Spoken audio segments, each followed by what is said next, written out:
તો ઝી 24 કલાક પર સૌથી મોટા સમાચાર ઘટના સમયે ભાવનગરના 19 પ્રવાસીઓ પહેલગામમાં હતા। વિનુભાઈ ડાભી સહિત 19 ગયા છે જમ્મુ કાશ્મીરના પ્રવાસે। મોરારી બાપુની કથામાં હાજરી આપવા ગયા હતા।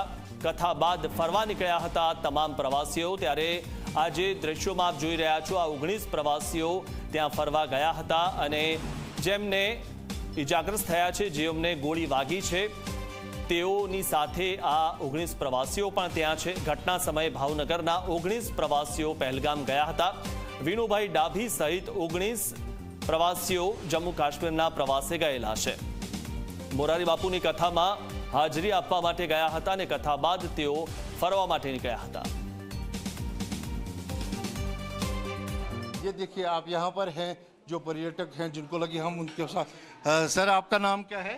विनू भाई। विनू भाई आप मुझे बताइए किस तरह से हुआ ये सब?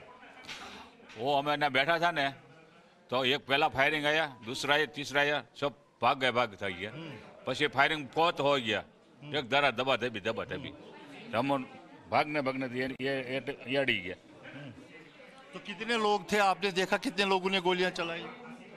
वो लोग देखाया नहीं है, दिखाता नहीं है, ये हमने गोली आती है। तो आपने देखा उनको? क्या छुप के फायर कर रहे थे या खुले? चुप के फायर। छुप के फायर। हाँ।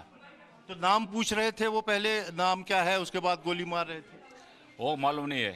अच्छा, तो आपको कहाँ लगी गोली? ये आप कैसी हालत है आपकी?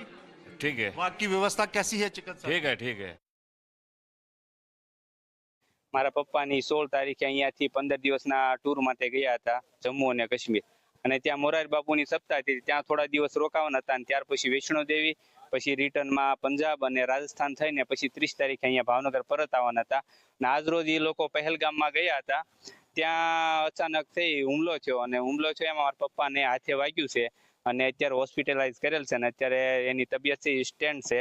એટલે મારા મમ્મી સાથે પણ વાત થઈ છે અને મારા મમ્મીની લોકો રિટર્ન આવે છે અને મારા પપ્પા જે હોસ્પિટલાઇઝર છે અને એડિશનલ કલેક્ટર સાહેબનો પણ ફોન આવી ગયો છે અને કીધું છે કોઈ કઈ ચિંતા કે ગભરાવાની જરૂર નથી, અમારે વાત થઈ ગઈ છે, એટલે હવે એ જલ્દી વહેલા તક અહીંયા ઘરે પહોંચી જાય એવી અમે આશા રાખીએ છીએ।